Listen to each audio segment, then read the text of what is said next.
Hello and welcome to Ula Tea Leaf Readings. My name is Lenor, and tonight I'm going to be reading your tea leaves. This is a horoscope for Gemini. If Gemini is your solar, lunar, ascendant / rising sign, then this is a message for you. All right, let's get started. And so, Gemini, we have, yes, the Queen of Wands, one who is most fortified, right? This is a lady who has been through it. She's had several lives even. And through each of these adventures and ordeals, she has become more resolute, more firm in herself, whole, enduring, courageous, all of the things that happen, right? When we do go through our ordeals. And so this energy is really going to kind of find its way throughout the reading, and we'll see how. Let's go ahead. We're going to go ahead and see what the tea leaves want to tell us tonight. And I want to also say, wow, Happy New Year, right? We're in 2025 officially. And thank you so much for deciding to click on the reading. I know a lot of you have never even seen a tea leaf reading before. And so thank you for checking it out, seeing what's going on. And if you are returning, or maybe you've seen, maybe you even read tea leaves yourselves, I appreciate you for coming back. I appreciate you for sharing your time with me. We all know time is precious, isn't it? And so for you to be here, that means a lot. All right, let's check these out. And so I want to start right here because this one, it feels very powerful. We have a person standing here. You can see arm raised, head kind of looking up. It may be a skirt, a robe, something. We have maybe another child right here. We have another person right here. You can see the head, the arms right, like flying through the flying through the sky. We have another person over here who looks like they're kind of falling off this cliff. And I just can't help but think that you are somebody who has really had to kind of save people in your life. Now, this might be family, this might be friends, this might be within your work. Maybe you are somebody like a doctor, a social worker, a counselor, something, right? But you spend a lot of time catching people before they hit the ground. I immediately go to, in my mind, things like addiction, dealing with family members who have mental health things, addiction things, maybe behavioral or whatever it is. And you're the one that shows up. You're the one that's there, catching everybody, taking care of as much as you can. Now, as a mother, I don't know if I'm exactly an empath, but maybe, right? As somebody who really feels other people's energies, their moods, and really wants to help the people I love, the people I care about. I understand. It is something that is like innately woven into us.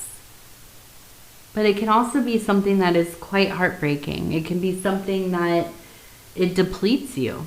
It takes out all of that energy that you have because you're constantly worrying. Are they okay? What are they doing? If it is addiction, like have they relapsed? Where are they at? Are they acting different?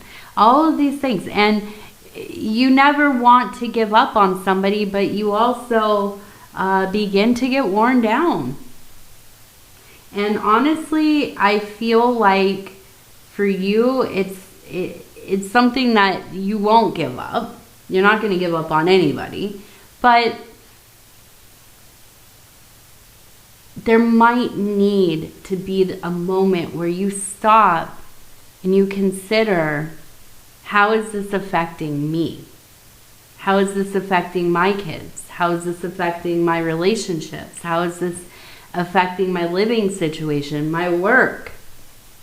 You know, if you've ever been somebody who is a caretaker, or you are somebody who takes care of others in your family that maybe have, you know, things going on, or they're ill, or, you know, they're getting older and they need more assistance.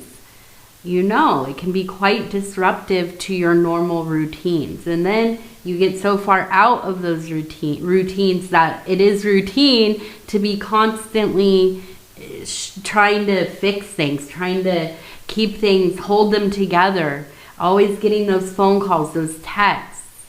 You know, you got to leave work early. You need to come pick me up. You got to go hurry up and meet them at the hospital, or whatever it is. Right? And it just wears on you. So I think that really the universe here, in this cycle that you're in, is reminding you. It's just as much about you as it is anybody else in your life who needs help.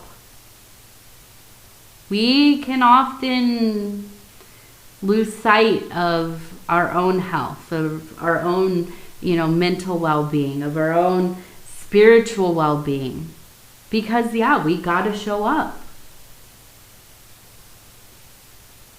But I do think it is really important for all of us to find a balance. And even if you have to, like, as a parent of a young child, I kind of scoff at this even. But, you know, finding time for you, personal time, personal space, something just for you. Even if it's just like 5 minutes. You know, I know it doesn't sound like a lot to most people, but when you're in it, when you're in the thing, 5 minutes can mean like restoring your patience, your, mental fortitude. Take those naps when you need them. Take that day off for you, nobody else. Stop checking the messages every 5 minutes. Find something that you can be a little bit excited for at least. Right now, my big thing I'm into is The Sopranos. I know. I have never watched it before. And my husband, shout out to my husband over at Dove and Serpent Tarot, my husband Paul, bless his heart, has always been trying to get me to watch The Sopranos. And I'm like, nah, I don't know. That's not really my thing. And I don't know, whatever. I started watching it and I don't want to stop. It's so hard to even just get myself to sleep because I'm like, let's just keep watching episodes, babe. Just finding something, even if it is just like vegging out, staring at colors on the TV, but you have to. You have to do something for yourself. We always hear it. You can't take care of anybody else if you're not taking care of yourself. And that seems almost impossible sometimes, but really, it is. It is that. You have to. Okay, so let's go ahead. We're going to keep moving this. Now, look at this little trickstery face right here. This reminds me of like a little gremlin or something. Okay, so we have the house up here. You can see the little house with here's the roof and the little door and the walls, and we have a person right here. We have the sun right at like that, highest point in the sky, high noon. No shadows cast. Everything is illuminated. So the secrets are out. Anything that was hiding is hiding no longer. There's nowhere for it to hide. So I do feel like there is some kind of revelation. It is within the domestic life, within the home, within your relationships, your family connections. Okay, so some kind of I don't even know, hidden news, like an old thing from your childhood, or something that the family has been keeping quiet, or just maybe even something that all of it kind of just clicks at once and you see, okay, I understand. It all makes sense now. So something within your domestic life for sure. And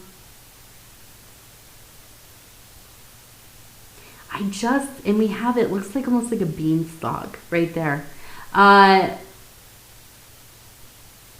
feel like you've been having weird dreams.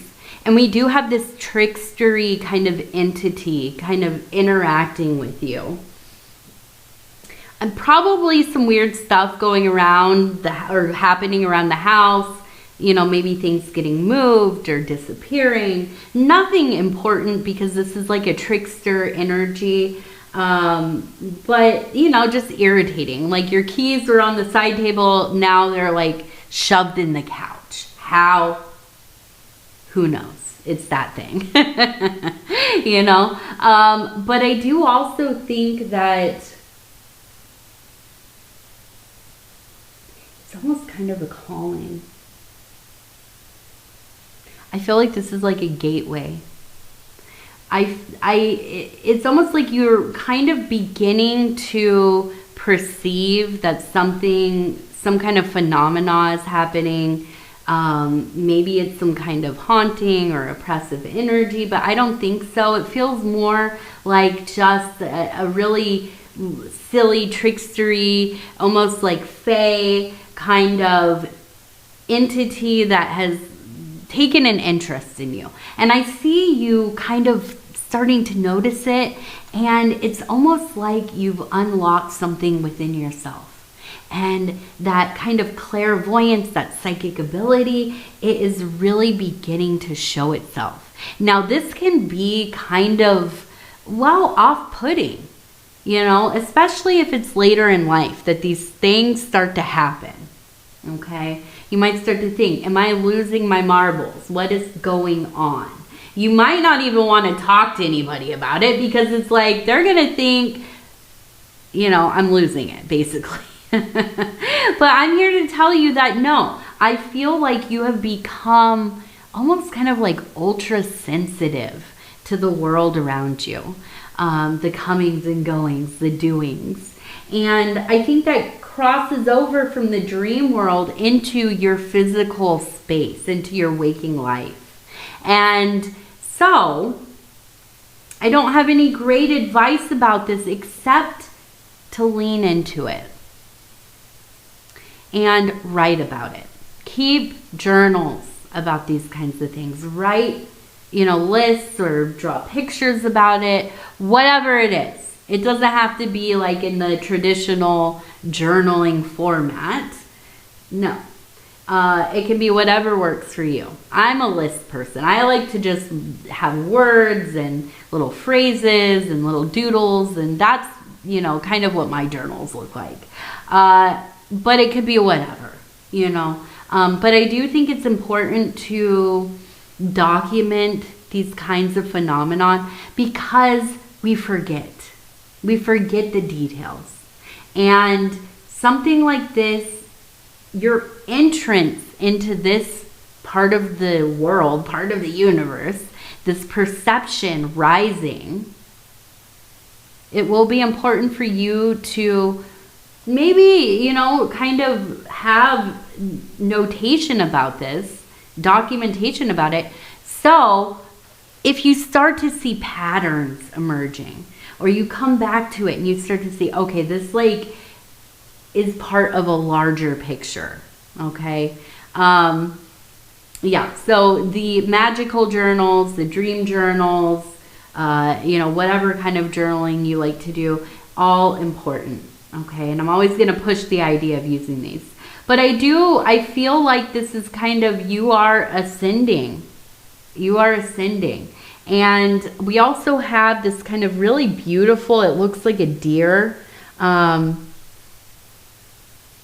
the deer, the most sacred deer, right? This is an indication of having a very profound and acute, right? This isn't like an ongoing thing so much as like this moment,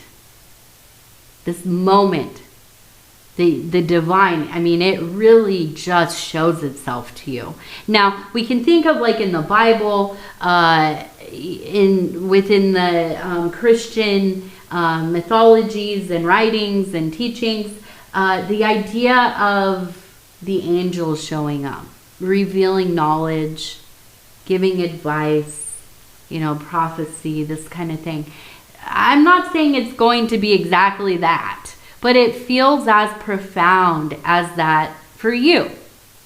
Okay? And I really do. I think that this is a time where you're going to be making some serious decisions about how you're going to deal with the things going on in your life, the mundane things, the things with family, the stuff we were talking about at the beginning, and also this emerging psychic ability, these eyes to see. You are in your awakening. Energy is rising, okay? And so it's a beautiful time, but it can also be quite terrifying. It can also feel kind of destabilizing, because when we go through an awakening, our life is never the same. Nothing looks the same. It doesn't feel the same. We know. Now I'm uncomfortable in this like cozy little life that I've been living. Or the life that I've been living, it's been a torture, but I have learned how to deal with it. And then these kinds of things begin to happen and you think, I absolutely refuse to go back to living that way. I got to do something else. And that can be very scary. That can be very difficult because there's a lot of change occurring, perceivable change. And so take it slow. I also always want to mention, if you have somebody that you trust, if you have a support system, if you have, somebody that, I don't want to say like a spiritual leader, although you might have one, somebody that not just can counsel you, but can hear you, can bear witness to what you have to communicate. Find somebody that you can talk to, because it is really important that we don't just dwell in these energies alone. Because it can really start to feel like you're disconnected from reality. We start to lose our footing in the Malkuthian kingdom, right? And what is that? That's like the physical world, our waking life, And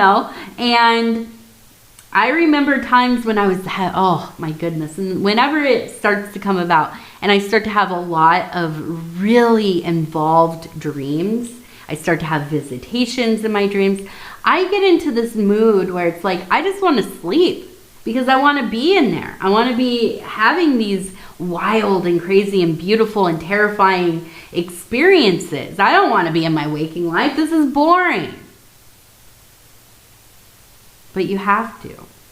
Everything needs to be balanced out. We need our physical world to uphold. It is the foundational place for all of that higher stuff. Have you ever heard the saying, as above, so below?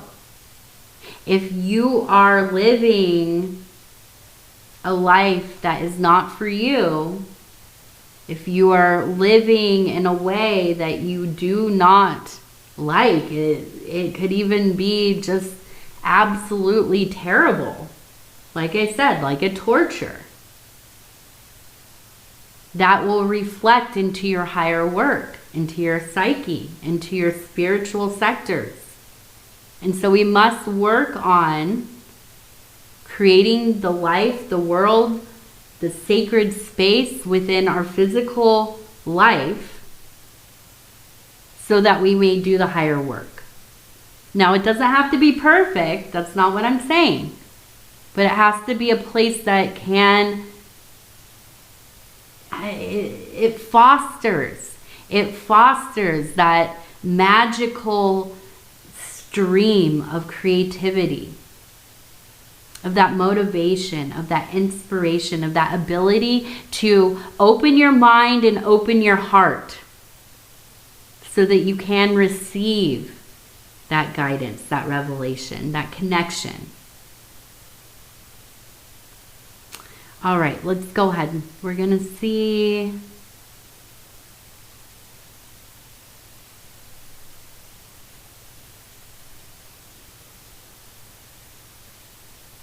So we have a large E, actually two of them, E right here. Oh, an M. So we have an M, E, another E,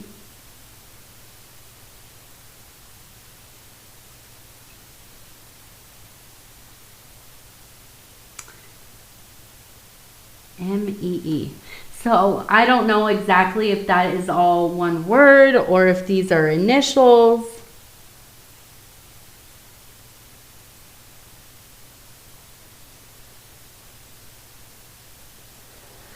But we also have the flag on top of the mountain range. Right up here. We have a person who is summited. We have somebody holding a bowl. It looks like a pot with maybe a plant in it. Right here. Here's the person holding it. And we have somebody crying down here. We have the eyes, the nose, kind of a little tear. We have a cat beneath the moon. We have a hawk. So all of this kind of speaks to me as the holy mountain, right? This is kind of a symbol of the spiritual work.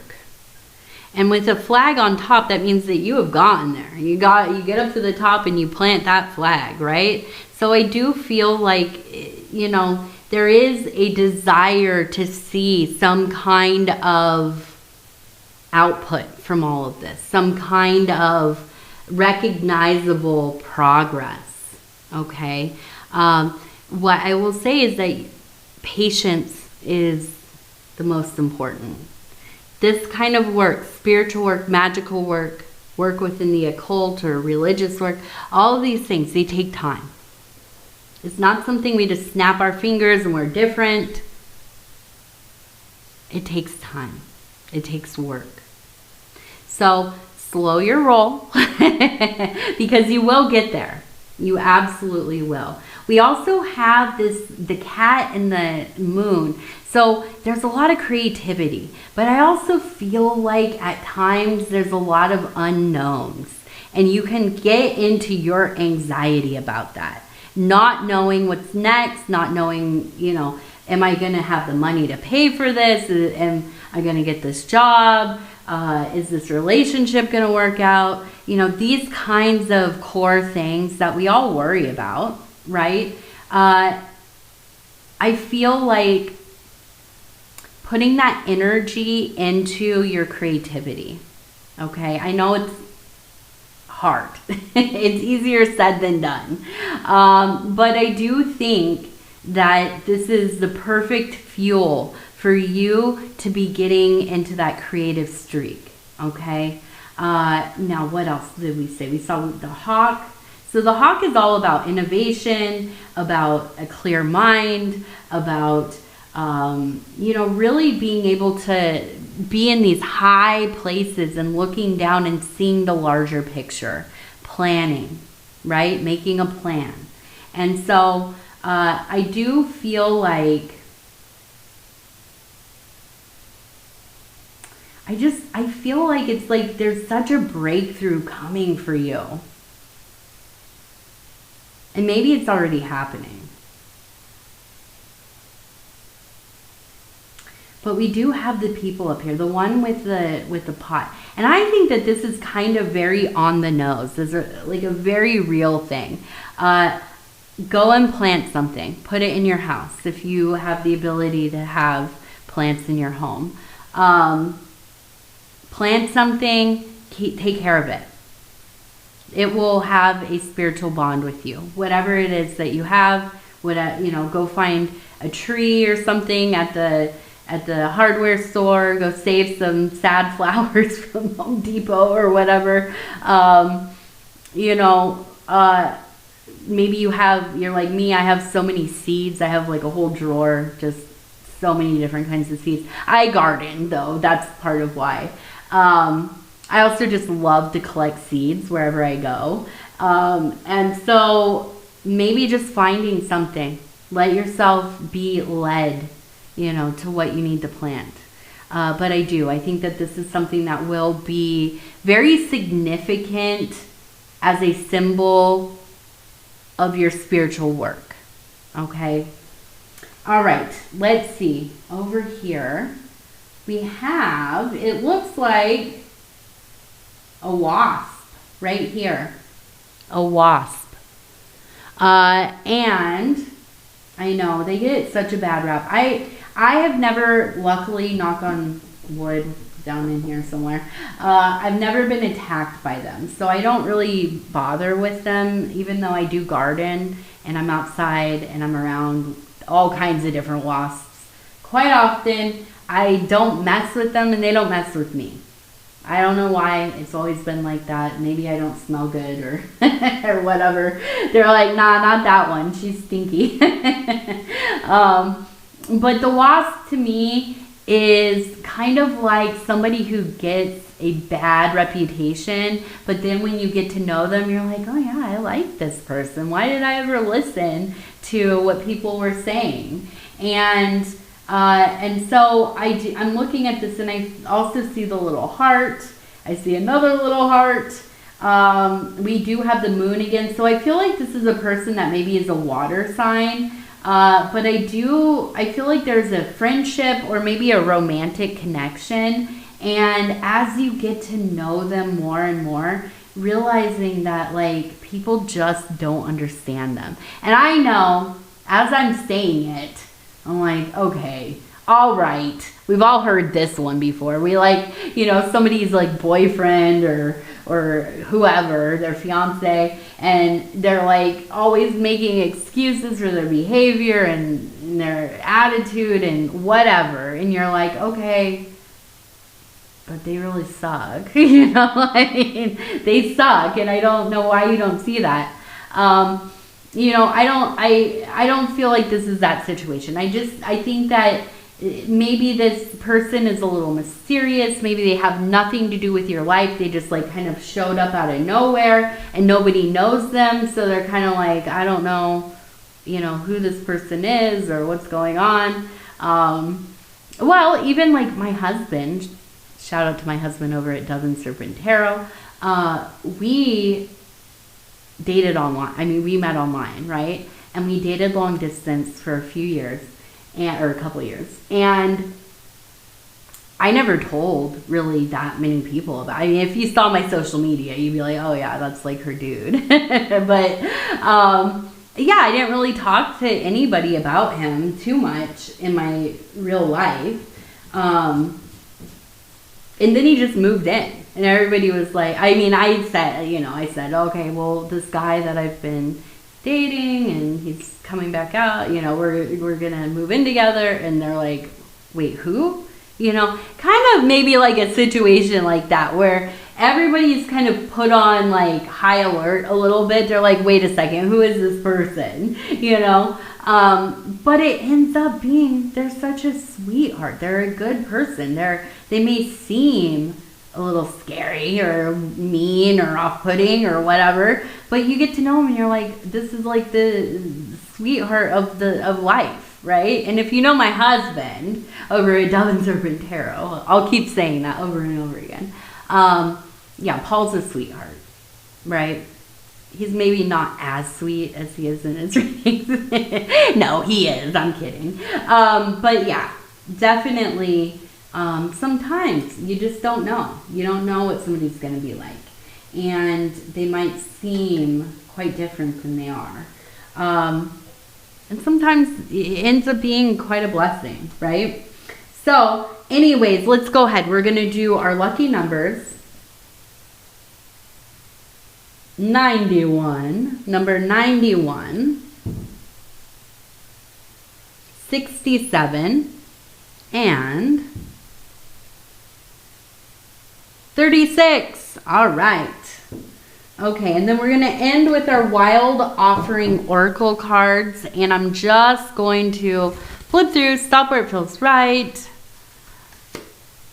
Calmness. All right, calmness. The inner divine is the witness of all, remaining still and quiet, even during intense turbulence.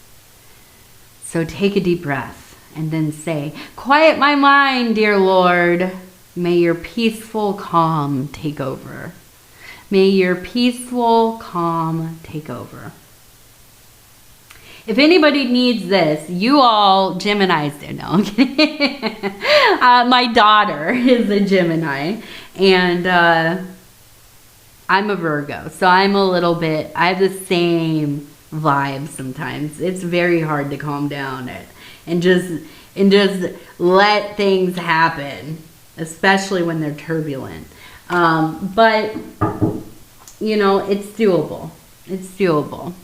Both my daughter and I are working on it together. We're doing a lot of breathing, breath work, a lot of, you know, kind of like little meditation, little time out. Not time out like you're in trouble, time out. Just like, let's go chill. Let's go gather ourselves. Let's just kind of, let's breathe through it, you know? And yeah, sometimes it works, sometimes it doesn't, but hey, we're learning, right? And so, yeah, I think for any Gemini, this might be really good advice. Also for Virgos. Also for Scorpios and who else? Maybe not Capricorn, man, not so much Pisces. Leo, Taurus. Aries. If you really get an Aries going. Yes. All right. Anyhow, Gemini, I love you. Thank you for spending this time with me. If you want to like the video, subscribe, or leave a comment, I would love to hear from you. Take care of yourself. Happy New Year. We're going to talk in a few days. I love you. I love you. I love you. Good night.